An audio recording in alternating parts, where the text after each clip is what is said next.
I want to move to some foreign affairs issues. The president just released the Khashoggi intelligence report. Congress actually ordered former President Trump's administration to do that. First of all, do you think it's good that this is public? And if you do, what do you hope the impact is? And what do you expect it to be when it comes to U.S.-Saudi relations? Well, it was a gruesome murder.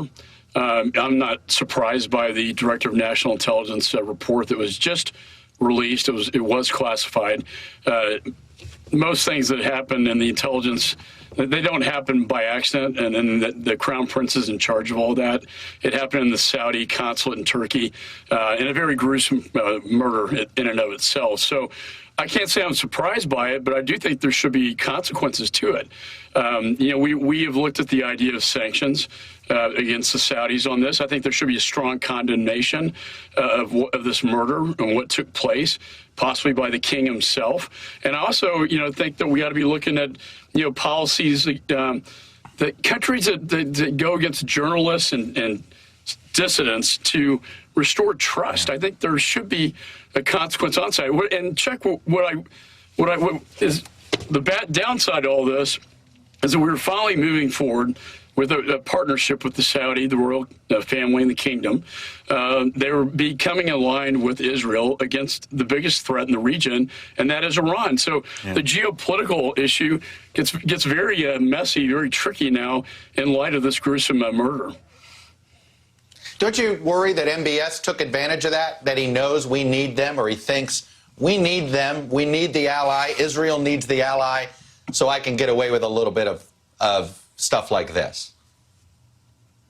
Well, I think it was very reckless, and it was very amateurish, and the idea that we wouldn't suspect him to be behind it was a bit laughable. So I do think perhaps, but we obviously with the Abraham Accords and the alliances with the state of Israel, Saudi was going to be kind of the real prize here to get them to join the Abraham Accords. And this has really been a real big step back. I've met the Crown Prince on many occasions in Washington.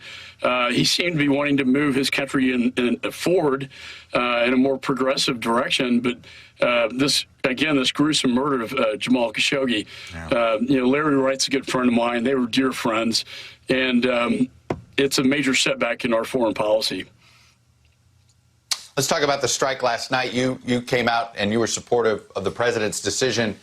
But, I got to ask you, we launched an airstrike in Syria against Iranian-backed militias for actions that took place in Iraq. Now, I was speaking with Senator Van Hollen earlier, and he essentially said, well, you could loosely make the case that, yeah, that falls under the AUMF. But we are getting toward a slippery slope here, are we not?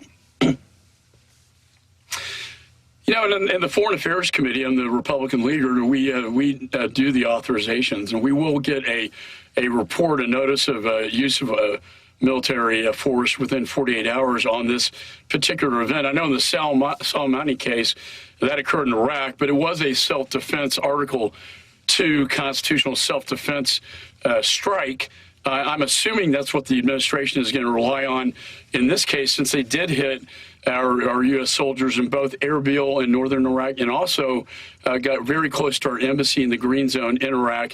Both the Shia proxies, the Shia militias are behind these attacks, and I think that would be the strongest argument they could make. Some of this going back to the original AUMF from 2001 against al-Qaeda. I think a lot of both Republicans and Democrats think that we maybe want to take a look at updating some of these authorized uses of military force. Yeah. Let's remember there are now people who weren't born who are being asked to engage in force, essentially, through an authorization that again, was created before they were born.